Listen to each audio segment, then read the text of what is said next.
하나님의 크신 은혜와 평강이 오늘도 여러분의 삶의 자리마다 충만히 임하시기를 기원합니다. 기도하겠습니다. 하나님 아버지, 한 주를 정리하는 시간입니다. 겸허하게 말씀을 통해 나를 살피고 하나님의 거룩한 뜻을 담고 하나님의 뜻대로 살겠다는 다짐으로 나아가는 복된 이 아침, 경건의 아침이 되게 하옵소서. 말씀을 통해 점검받고 새롭게 됨을 깨달아 하나님 앞에 아름답게 세워지는 귀한 하루가 되게 하옵소서. 예수님의 이름으로 기도하옵나이다. 아멘. 오늘 보실 하나님의 말씀은 마태복음 3장 13절로 4장 11절까지입니다. 마태복음 3장 13절로 4장 11절을 같이 읽겠습니다. 이때 예수께서 갈릴리로부터 요단강에 이르러 요한에게 세례를 받으려 하시니 요한이 말려 이르되 내가 당신에게서 세례를 받아야 할 터인데 당신이 내게로 오시나이까? 예수께서 대답하여 이르시되 이제 허락하라. 우리가 이와 같이 하여 모든 의를 이루는 것이 합당하니라 하시니 이에 요한이 허락하는지라. 예수께서 세례를 받으시고 곧 물에서 올라오실새 하늘이 열리고 하나님의 성령이 비둘기같이 내려 자기 위에 임하심을 보시더니 하늘로부터 소리가 있어 말씀하시되 이는 내 사랑하는 아들이여 내 기뻐하는 자라 하시니라. 그때 예수께서 성령에게 이끌리어 마귀에게 시험을 받으러 광야로 가사 40일을 밤낮으로 금식하신 후에 줄이신지라. 시험하는 자가 예수께 나와 이르되 내가 만일 하나님의 아들이여든 명하여 이 돌들로 떡덩이가 되게 하라. 예수께서 대답하여 이르시되 기록되었으되 사람이 떡으로만 살 것이 아니요 하나님의 입으로부터 나오는 모든 말씀으로 살 것이니라 하였느니라 하시니 이에 마귀가 예수를 거룩한 성으로 데려다가 성전 꼭대기에 세우고 이르되 네가 만일 하나님의 아들이여든 뛰어내리라 기록되었으되 그가 너를 위하여 그의 사자들을 명하시리니 그들이 손으로 너를 받들어 발이 돌에 부딪히지 않게 하리로다 하였느니라. 예수께서 이르시되 또 기록되었으되 주 너의 하나님을 시험하지 말라 하였느니라 하시니 마귀가 또 그를 데리고 지극히 높은 산으로 가서 천하 만국과 그 영광을 보여 이르되 만일 내게 엎드려 경배하면 이 모든 것을 내게 주리라. 이에 예수께서 말씀하시되 사탄아 물러가라. 기록되었으되 주 너희 하나님께 경배하고 다만 그를 섬기라 하였느니라. 이에 마귀는 예수를 떠나고 천사들이 나와서 수종드리라. 아멘. 오늘 본문은 세 부분으로 나뉘어 생각해 보겠습니다. 먼저는 세례를 받으시는 예수님이십니다. 예수님께서 세례 요한에게 세례를 받으려 하시자 세례 요한은 내가 당신에게 세례를 받아야 할 터인데 당신이 내게로 오시나이까 하면서 당황해했습니다. 그렇습니다. 당시 요한의 세례는 죄사함의 표였습니다. 따라서 예수님은 세례가 필요 없으신 분입니다. 왜냐하면 예수님은 죄가 없으시기 때문입니다. 그래서 어찌 보면 세례 요한의 반응은 정당해 보입니다.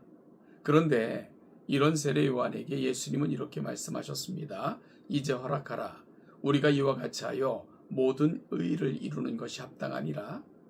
예수님께서는 자신이 세례를 받으시는 사건을 모든 의를 이루시는 것으로 설명하셨습니다.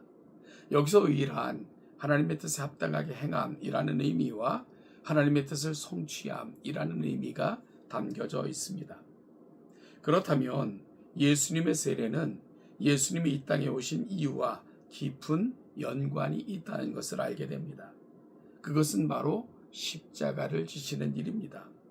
그리고 주님께서는 지금 이 땅에 오신 이유를 성취하시기 위해 본격적인 공생애를 시작하시려는 시점이 오늘 본문입니다. 그리고 세례는 바로 장성하신 주님이 이 땅에 소개되는 첫 번째 사건이기도 합니다. 결국 세례는 공적인 사역의 시작을 알리는 사건의 의미가 있습니다. 주님은 지금 이 땅에 오신 이유를 성취하시고자 그 시작을 알리고 계신 것입니다. 이것이 주님이 받으신 세례가 갖고 있는 의미입니다.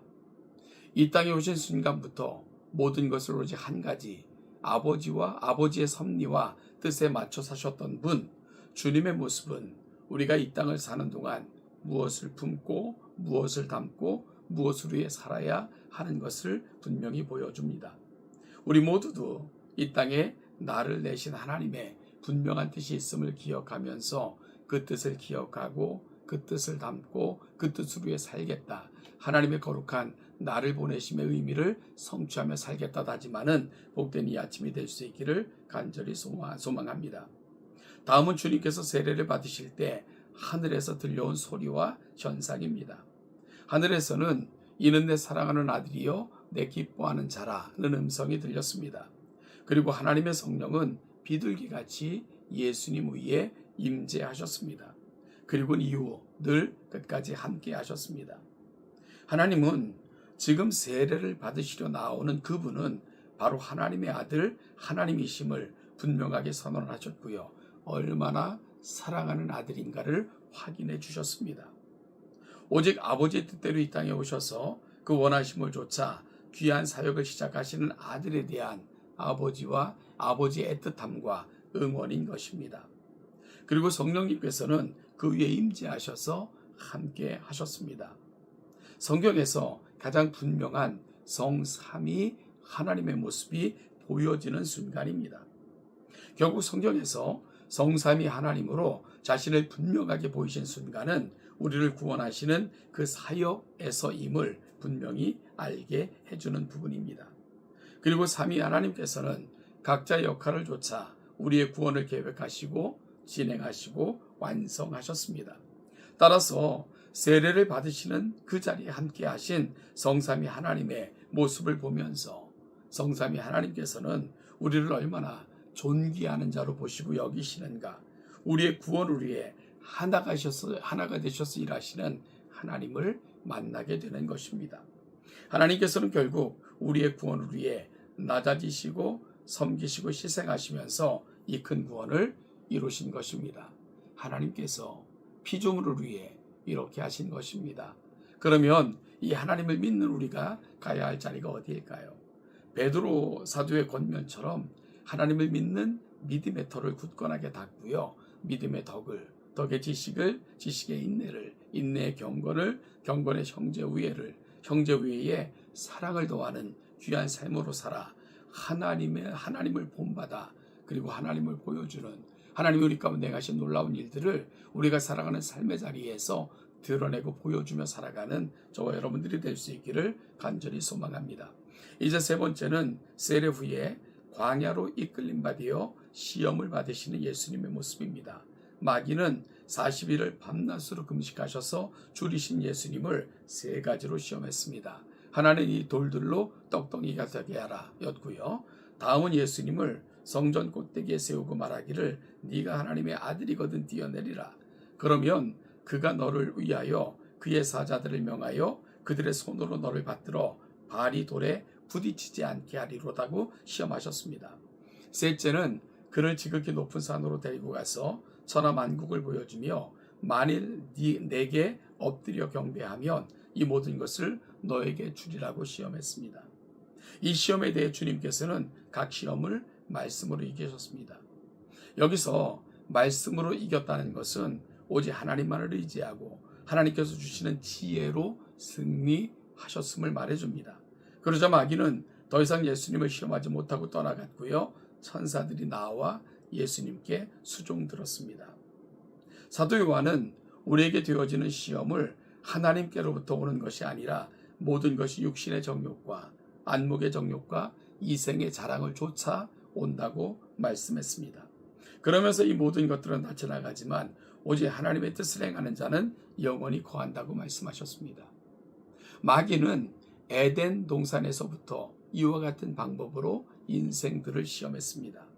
그래서 마귀의 속삭임에 귀를 기울인 결과 먹음직하고 보암직하고 탐스러웠다라고 아담과 하와가 유혹받았을 때의 장면을 성경은 이와 같이 기록하고 있습니다. 결국 마귀의 한결같은 시험의 방식은 육신의 정욕과 안목의 정욕과 이생의 자랑을 부추기는 방식으로 임한다는 것을 보여주었고요. 사도 요한은 이러한 방식의 시험을 우리가 살아가는 지금 이 세상에서도 동일하게 그와 같은 방식으로 임한다는 것을 말씀한 것입니다. 그러면 이러한 시험 앞에서 우리 주님께서 이기신 방법은 뭡니까? 그 이기신 방법은 오늘도 이 시험의 때를 살아가는 우리에게 가장 적합한 방법 아니겠습니까? 주님께서는 하나님의 말씀으로, 말씀을 통해 말씀의 권능으로 마귀의 모든 괴계를 물리치셨습니다. 여러분, 그렇다면 우리 역시 동일한 방법으로 우리에게 되어지는 이 시험을 이길 수 있지 않겠습니까? 그것은 하나님의 말씀의 도위에 굳건하게 서는 것입니다. 성령님을 힘입고 성령님께서 주시는 지혜를 힘입기 위해 열심으로 기도하는 것입니다. 그리고 우리 삶의 목표를 하나님의 의와 그 뜻을 이루는 것에 맞추어 놓고 매일매일을 경건하게 사는 것입니다. 이것이 여전히 우리가 마귀의 시험으로부터 벗어나고 이길 수 있는 방법입니다. 오늘 말씀을 통해 이 땅에 오셔서 그 사역을 시작하시는 주님의 모습을 다시 확인하면서 2025년 우리가 이 땅에 보내진 이유, 우리를 향한 하나님의 기대와 소망, 그리고 하나님을 영화롭게 하는 삶이 무엇인가를 다시 담고 기억하며 그 삶을 시작하겠다 결심하며 오늘 하루를 시작하시는 저와 여러분 또한 2025년이 되시기를 주님의 이름으로 축복합니다.